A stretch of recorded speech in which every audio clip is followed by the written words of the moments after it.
बीच बैठी है सासू त बहुअर से अरज करे बहुअर से अरज करे हो।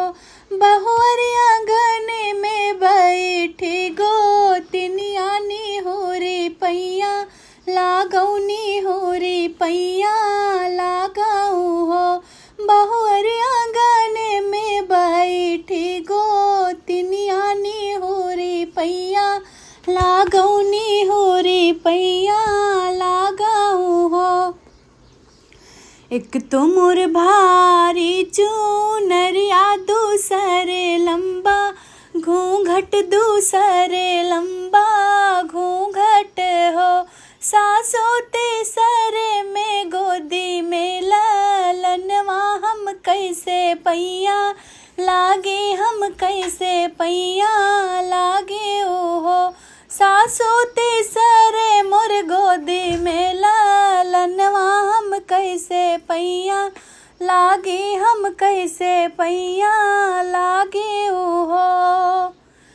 छोड़ दी हूँ भारी चूनरिया ऊपर कर घूंघट ऊपर कर घूंघट हो। बाहु ललना ओलार पलनवानी हो रे पैया लागौनी हो रे पैया लगाऊ हो। बाहु ललना ओलार पलनवानी हो रे पैया लागौनी हो रे पैया लगाऊ हो।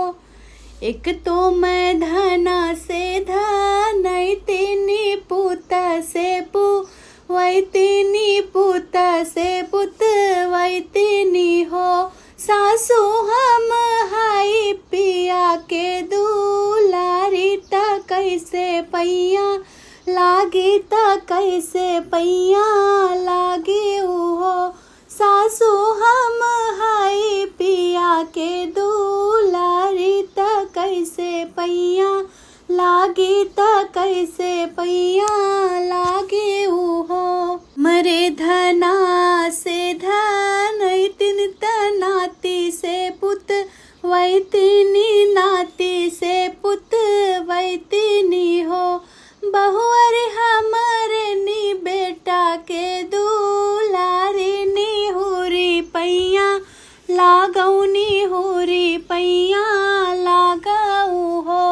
बहुअर हमरे नी बेटा के दुलारी नी हो रे पैया लागौनी हो रे पैया लगाऊ हो। तोहरे धना से धन वैतिनी नाती से पुत वैतिन त नाती से पुत वैतिनी हो।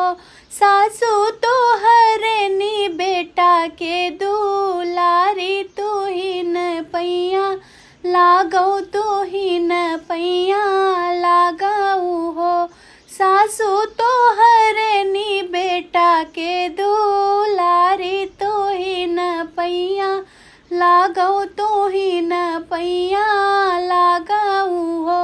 सभा बीच बैठी है सासू त बहू से रज करे बहुअर से रज करे हो। बहुअर आंगन में बैठी गोतिनियानी हो रे पैया लागौनी हो रे पैया।